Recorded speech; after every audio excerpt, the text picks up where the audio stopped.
Alright, we need a spoopy game for Halloween, so this is Horror Hospital on Steam. It's pretty safe to assume that English was not the dev's first language, given the quick instructions you're given at the start. This place lists that items you found before. It's an inventory button! What the hell? You need to be close where the task items belong for use them. Google Translate claims another victim. The plot of the game is that a guy named Rob was driving home to his daughter's birthday when they got hit by a car. His wife and daughter died while Rob was beaten unconscious. I love how the wording implies that Rob survived the car crash unscathed, but then got the shit kicked out of him by some random passerby just for good measure. Rob wakes up in a hospital that, for reasons unknown, is bitch dark and abandoned, and you have to use a crappy flashlight to find 8 pages. Photographs. What a devastatingly original concept. Now, the first problem with the game is your character movement. Your vision sways back and forth as you walk, like Rob's head is mounted to an elliptical. That or he's catastrophically drunk. And the movement is aggravatingly slow and clunky. I'd try running, but I tried every key on the keyboard and mouse. There's no running. E interacts with stuff, I opens your inventory, and F toggles the flashlight on and off. But that's it. No running, no crouching, no way to shift around this blocked off staircase. You can't do anything! Well, that's not entirely true. The hospital is full of decaying dead bodies dressed in nothing but thongs that you can feel up with the E key to get battery power! Yeah, you replenish your flashlight battery by feeling up mostly naked dead bodies! So A, where the hell are you pulling these batteries from? And B, what kind of flashlight are you using that the most fresh batteries around will get you 28 seconds of light? Is someone running around jamming batteries up the cadaver's ass cracks for fun? And C, why the hell isn't there an indicator of some kind to tell you how much battery you have left?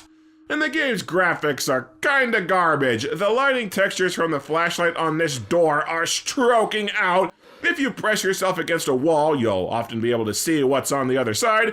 And there's an open elevator shaft where you can see massive black splotches from where they didn't even finish texturing the damn thing. So the objective of the game is to find all 8 photographs, and this is easier said than done because the damn things are microscopic. Each one's only a few pixels across and tall. You're almost better off looking for them with the botched lighting effects because they kinda glow in the dark. I think you're meant to be tracking down portions of a single photograph that's been torn to pieces, but still, who makes a scavenger hunt for crap you can barely see? And given how horrific the stock character models look in this photograph, I think Rob's better off just leaving them behind.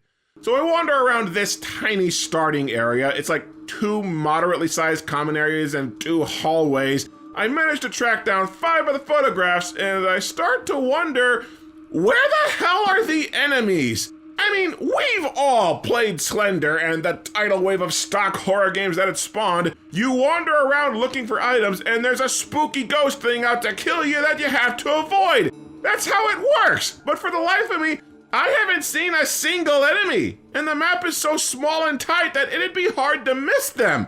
Not that I'm complaining, the movement is so screwy that trying to stealth around or avoid enemies would be an atrocious pain in the ass, but you'd think there would be something.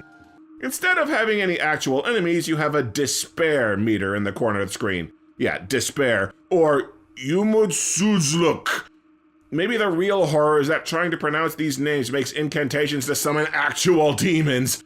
The despair meter fills at all times and only drops if you find battery power or photographs. So in other words, it's a time limit. And every now and then, this embarrassing jump scare of a little girl giggling and flickering across the screen plays. I figured out almost immediately that it's tied to the despair meter, the first time each new quarter of your time is gone. Like, she wasn't scary to begin with, but once you figure out you can literally set your watch to her appearances, the game's few limp scares don't even faze you.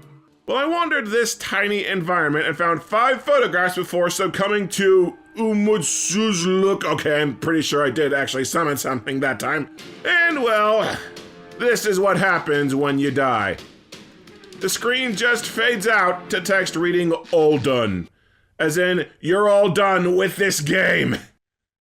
I found about 5 or 6 of the photographs on my own, but then I hit a brick wall. I found 2 inventory items, a book and a battery that's so ridiculously small it's near impossible to see, but I couldn't figure out how to use either one of them. Maybe the book props open the malfunctioning elevator? I figure the battery probably makes your flashlight better. I couldn't get either item to do a damn thing. But luckily the game's community page has prominent links to walkthroughs, so you want to know where I went wrong in this whole thing? You put the book on a bookshelf and it unlocks a door on the 2nd floor. Yeah, I sound stupid in hindsight, but there's nothing in the game to indicate that this bookshelf is interactive or that it actually does something. And the battery? Well, the book opens a door to a new hallway. The hallway has a clock on the wall. You put the battery in the clock and it opens one of the doors, and inside the door is a security badge. You use the security badge at the malfunctioning elevator on the single elevator button. There's no card reader! What the hell? And this makes the elevator take you to the morgue. And in the morgue, there's a laptop where you enter in the code 330052. And where do you get that code? Well, if you feel up enough of the dead bodies, eventually, at pure random, the game will flash the code at you. It took me an hour and about 3 full playthrough attempts before the code finally appeared. You rat bastard! So the code opens a door on the top floor where you find a key, which opens the last locked door on the top floor, which is empty, but it has a light that you can turn on to reveal a second code. So you put that code into the morgue computer to open another door with another key to the front door where, if you have all 8 photos, you can finish the first level. Holy crap, man! Like, setting aside that this tiny level is full of doors that you kind of think at first glance are just wall textures, the whole stage is just a timed scavenger hunt for minuscule items in the dark, while nothing happens. That's a grand first impression, isn't it? Fun fact, I think there's one room in this entire level that doesn't open, and it's the door with a botched lighting texture. I even found a key in the security room that seems to do nothing, and I'm not even sure it's always supposed to be there. What the hell? And look at the animation for when you use an elevator. Boingy, boingy, boingy, boingy, boingy, boingy, boingy, boingy. You stutter up and down like the game can't handle a single, simple platform motion. What engine does this game run on? A hamster wheel? But whatever, we're on to level 2. You spawn in what looks like a bedroom. The only things you can interact with are a pot and a mirror. The pot gives you a gun, and if you interact with the mirror, you hear a gunshot, and the game ends. Holy shit, this game's only 1 level long. That tiny, cramped, stock asset hospital map with no enemies was the entire game. This thing takes an average of 20 minutes to complete. Well, it's no freaking wonder the game is rigged to only hand out a critical code at pure random. It's a stall tactic to keep you playing for at least 2 hours so you can't get a refund. That's backed up by the game's list of achievements. There's 1 achievement for beating the first level, 1 for beating the game, and pretty much all the rest of them are just for playing this heap of shit for multiple hours on end. Cheese and rice, I cannot imagine doing that. Why in the hell does the game even have a continue function on the main menu if it's that short? It's not like there are checkpoints or you need to drop a save during the 20 seconds between beating the 1 level and rolling credits. You want to know what continue does? Pressing the escape key while you're playing does not pause the game like it does in most PC titles. Escape quits out to the main menu, and continue lets you resume the game where you left off. That's the secret! They couldn't figure out how to add a pause function! About the only amusing thing to me in this game is that when you resume playing with the continue function or spawn in, your character always starts out lying on their back. Either they couldn't figure out how to program just appearing back in the game world, or Rob just lies down and takes a nap in real time until you come back. And guess how many names are in the end credits? Go on, guess. Just take a wild shot. You locked in your guess yet? It's 2. 2 people made this.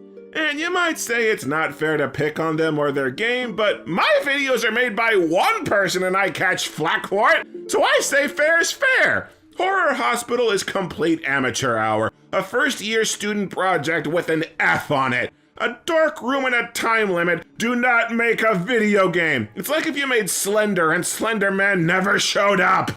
Well, that was way too short for a Halloween episode, so let's play some Black Soul Extended Edition. The game won't launch. Terrific. No wonder its initials are BS.